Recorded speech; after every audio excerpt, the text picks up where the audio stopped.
Greetings all, FerrariMan601 here. Welcome to another 1/18th scale model car review video. This, the 2009 Brawn BGP001, rendered in 1/18th scale by Minichamps as driven by Rubens Barrichello in the 2009 Formula One season. Braun, that's a name that should need no further explanation to any Formula One fan. Yes, the team risen from the ashes of what was left of Honda at the end of 2008 and their effective immediately departure from Formula One. This was the team that really had no business even existing, let alone being as competitive as they were. However, when winter testing dawned for the 2009 season, of course, we saw a completely new rule book, completely revamped aerodynamic regulations for 2009. And lo and behold, the team that technically didn't even exist right up until the start of the season, Braun, turned up to Catalunya for winter testing, and they were over a second quicker than everybody else. How did they do this? What is this car? What was this team? Well, let's talk about what Braun was, how they came to be, and just what we've got here on this, one of the most legendary Formula One cars of all time. Braun Grand Prix. This was a team that existed for one season. And in that one season, they managed to win the Drivers' and Constructors' Championships. Their first and only attempt, they managed to take home both grand prizes. Unbelievable when you look at the entire history of Formula One. Braun Grand Prix, what was it? Why did it exist? How did it come to be? Well, Honda had a factory presence in Formula One beginning in 2006 when Honda fully took over what was remaining of the BAR team. That team, of course, had been running with Honda engines and a lot of Honda technical know-how for years. However, Honda officially took over BAR as a full-on constructor in 2006. They had Jenson Button and Rubens Barrichello acquired in 2006 from Ferrari. In 2006, Honda didn't have that bad of a year. They managed to win the Hungarian Grand Prix quite famously with Jenson Button. However, through 2007 and 2008, Barrichello and Button, try as they might, they just couldn't pull anything out of the bag with the absolutely recalcitrant RA107 and RA108 cars. Therefore, seeing a very poor return on investment, Honda decided to close up shop for 2009. Therefore, 2008 was Honda's last full year in Formula One. Also, Honda's B team, Super Aguri, basically running second-hand chassis and second-hand engines, well, they also folded in the middle of the 2008 season, basically signaling the beginning of the end for the factory Honda outfit. This left both Jenson Button and Rubens Barrichello without a drive for 2009. It looked as if the careers of both of those drivers could well be over, as could be the careers of almost everybody who had been working at Honda, namely team principal and technical director Ross Brawn. Yes, that Ross Brawn, the same guy who put together Ferrari's championship charge in the late 90s and early 2000s. Ross Brawn, being involved at Honda as intimately as he was, he definitely had some insider knowledge knowing that this team was going to go under and be sold off. Therefore, Ross Brawn decided to go into his own pockets, acquire the assets of Honda Racing, which, for what I could only assume, would have been a very small number. Of course, Formula One team is very expensive, but definitely at a much reduced rate than what might have been charged to somebody else. And he puts his name on the team. The team becomes Braun Grand Prix for 2009. What Ross Brawn was also able to do was acquire all of the design data and all of the technical data on what would have been Honda's 2009 car, the RA109. Now, the car that became the BGP001, as we see here, is not quite the Honda RA109. In the years that have followed the 2009 season, a lot of information has come out about the car that would have been the RA109. It does look quite a bit different from this. So Ross Brawn was able to intercept the plans for the RA109 and put his own touches on it for quite a long time during that 2008 mid-season there. Assisting Ross Brawn in the design of this car is chief designer Jörg Zander and aerodynamicist Loic Bichois. You can see what they were able to come up with. For 2009, of course, as we mentioned, completely new aerodynamic regs punctuated by this very wide and low front wing and very high and narrow rear wing, as we see here. All the teams, of course, had to field these wing solutions beginning in 2009. This was the product of the overtaking working group that had been working since 2005, trying to figure out a way to get these cars to follow more closely nose to tail.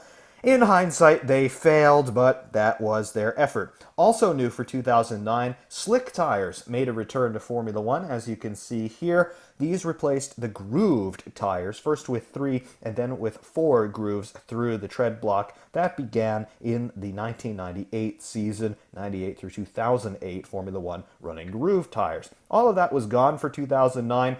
However, the aerodynamics were chopped up quite a bit, thus leading to a reduction in cornering speeds evermore. However, there was one very important trick that Braun Grand Prix was able to exploit, as were Williams and Toyota at the beginning of 2009. We all know that underbody aerodynamics is very important in an open-wheeled car. If you are going to lose your topside aero, and notice, really we just have our front and rear wings, you'll notice the whole midsection of this car, it's completely featureless. Yes, you do have a very nicely sculpted side pod, as we can see here. However, you don't see turning vanes, you don't see flow modifiers, you don't see chimneys, you don't see little winglets all over the place.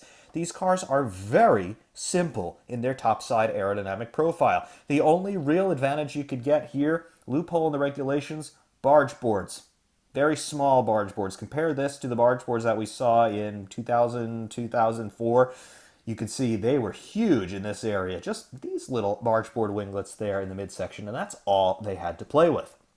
So what did Braun, Toyota, and Williams decide to do? Well, they said, let's go to the rear section of the car. And now in 2018, of course, we're always talking about the rear end, but this was a reasonably new area of development in 2009. Moving toward the rear of the car, you can see what's going on. This is the double diffuser. This was a very controversial piece of aerodynamic kit in 2009. According to the letter of the law, you are not allowed to have a double diffuser. However, you see this midsection profile in the car. What Braun, Toyota, and Williams were arguing was that this section of the diffuser, no, it has nothing to do with ramming air through the bottom of the car and shooting it out at untold velocity. No. This gigantic tunnel through here, this is so we could start the engine. And guess what? The FIA agreed with them. Therefore, if you weren't Braun, Williams, or Toyota at the beginning of 2009, you were stuck playing catch-up, and boy oh boy, did Red Bull manage to play catch-up. However, at the start of the year, Braun Grand Prix, they had that aerodynamic advantage. Ross Braun also managed to shoehorn a Mercedes engine in the back of this car at a moment's notice. The sorts of modifications that had to be made to this car, which, remember, would have been designed to run a Honda engine from its outset, they must have been crazy. I would love to know what Braun Grand Prix actually had to do to fit the Mercedes engine in this car. However, the competition history on this car reads like this. Out of 17 races in 2009, the BGP001 managed to score victories in 8 of them, podium finishes in 15, pole positions in 5, and fastest laps in 4. That netted Braun Grand Prix in their first and only Formula One season the Constructors' Championship, and it gave the Drivers' Championship to Jenson Button. Unbelievable story. That was Braun Grand Prix, and of course, they have since passed on into Formula One history. They no longer exist, so this is all we will ever have from such a name. Anyway, technical specs on this car, as we have mentioned, it is the Brawn BGP001. It raced in 2009 for Braun Grand Prix. It was preceded by the Honda RA108, which was an absolutely terrible car, itself preceded by another terrible car, the Honda RA107. Technical specifications are as follows. It is the late 2000s, so we've got carbon fiber honeycomb composites galore for the monocoque and most of the macrocosmic bodywork. Suspension, double wishbone, push rod, actuating torsion springs via rockers here in the front and the rear as well. Double wishbone, push rod, front and rear. The engine, as we mentioned, no, it is not the Honda RA107E spec that you might have expected to see in this car. No, it is the Mercedes F0108W 2.4-liter naturally aspirated V8 revving to 18,000 RPM per the 2009 regulations. The transmission in this car, a Braun Grand Prix designed and manufactured 7-speed plus reverse semi-automatic sequential, powered by mobile fuel and running on Bridgestone tires. Bridgestone, of course, the only tire supplier in Formula One in 2009. What can we say about this car? It is just miraculous. Everything that they were able to achieve with it, incredible. Absolutely incredible. I venture to say that we may never see a story quite like Braun Grand Prix ever again in Formula One as we now know it. But here it was, the Braun. Let's take a little bit of a closer look at the model. Taking a look at the model now. This car rendered by Minichamps back in 2009. As far as I believe, this was the only 1/18th scale example of the BGP001 ever produced. I don't believe anybody else ever made one. Of course, you could get this model in the Barrichello or Button liveries, but the model was effectively the same. Kind of, it sort of mirrors the story of Braun Grand Prix itself. Just have a look at how few sponsors are on this car. Have a look at how much white is on this car. The team was put together at the 11th hour. Thusly, Ross Braun had absolutely no time to negotiate major sponsorship deals. They had no chance to put together a title sponsorship deal. The team raced as Brawn GP for the entire season. They did manage to put together a sponsorship deal with Virgin for the Australian Grand Prix. And of course, you can see the prominent Virgin branding on the car. But that was it. The team never had a title sponsor, and other contingency sponsors sort of came and went throughout the year. But the car always did appear in this white, black, and highlighter yellow livery, with, of course, some variation for different sponsors. But that was it. Also, this team only ever produced 3 chassis, and that was it. Jenson Button did every race of 2009 with the same car. Barrichello used the other 2. He used his same chassis all the way up until Singapore when he had a crash in qualifying, I believe. And then the final car, the spare car, carried Barrichello for the balance of the season. As far as where those cars are today, all 3 do still exist. They are all in running condition in theoretical terms. I believe one is at the Mercedes-Benz Museum in Stuttgart, Germany. The other car is owned by Jenson Button, and the final one is owned by Ross Braun himself. So all 3 cars still do exist. One quite recently ran at the Goodwood Festival of Speed a couple of years ago. But Braun Grand Prix, they'll never see the track again unless Jenson Button decides to get his out of mothballs for a track day. But really, that's about it. It's an unbelievable story. Anyway, what have we got on this model? You can definitely see that 2009 was a transitional year for Formula One. Taking a look at the front wing detail here, not a whole lot going on. Of course, we do have some cascade elements on this wing, as you can see, but in comparison to the absolutely crazy wings that we have today, just essentially a double mainplane wing with some cascade elements on the outboard sides. That's where the engineers could play. Of course, these very wide and low front wings were brand new for 2009. You can also see here the low nose tip. This actually is somewhat similar to Ross Braun's designs on the Ferraris of the mid-2000s, particularly the F2001 through F2005 and even 248 F1. You can definitely see some family resemblance there in terms of the designs of Ross Braun. Moving a rears on the car through the center section, unbroken profile across to basically to the cockpit. Just some pitot tubes and antennas there for taking telemetry measurements. The only aerodynamic appendage that you might say that we have on the front end, we just have these 2 very small strakes here on either side. These, believe it or not, are still in Formula One today. If you look at the 2018 Mercedes, you will see that they have a sort of superhero cape running through the center section of the nose here. Guess what? That's a Ross Braun idea. Really cool stuff. Moving toward the midsection of the front end, you can see some hatches here for accessing probably the brake master cylinders as well as the driver's footwell there to make any adjustments in there. Midsection, bargeboard detail down low, and then of course we have the cockpit mirrors. We do have a driver in the cockpit, Rubens Barrichello, his suit and helmet rendered very nicely in there, as is a little bit of cockpit detail. Not a whole lot of detail in here, but you can see a steering wheel that looks roughly like the Braun steering wheel. No decals on it, of course, and no other decals really to be seen in the cockpit on either side, but we can see that, well, the cockpit has been modeled very nicely. You do have Barrichello down there, and you can also see into the cockpit there. You can see seat belts and some more detail on his suit. Decent detail on the helmet as well, with his personal sponsors, as well as with some Virgin branding there. Quite nicely done. This model, it's also somewhat interesting, maybe a sign of the times. This was in the midst of the Great Recession around the world. Steering does not work on this car. So fixed steering, the front and rear axles do turn, so the car does roll on its own wheels, but the steering is inoperable on this particular model. Again, I would like Minichamps to reissue this one at a later date, maybe spiff it up a little bit, because I know they could do a much better job, but still, most of the bigger details on this car, they still do look very nice, and of course, as you can see, everything does look pretty correct.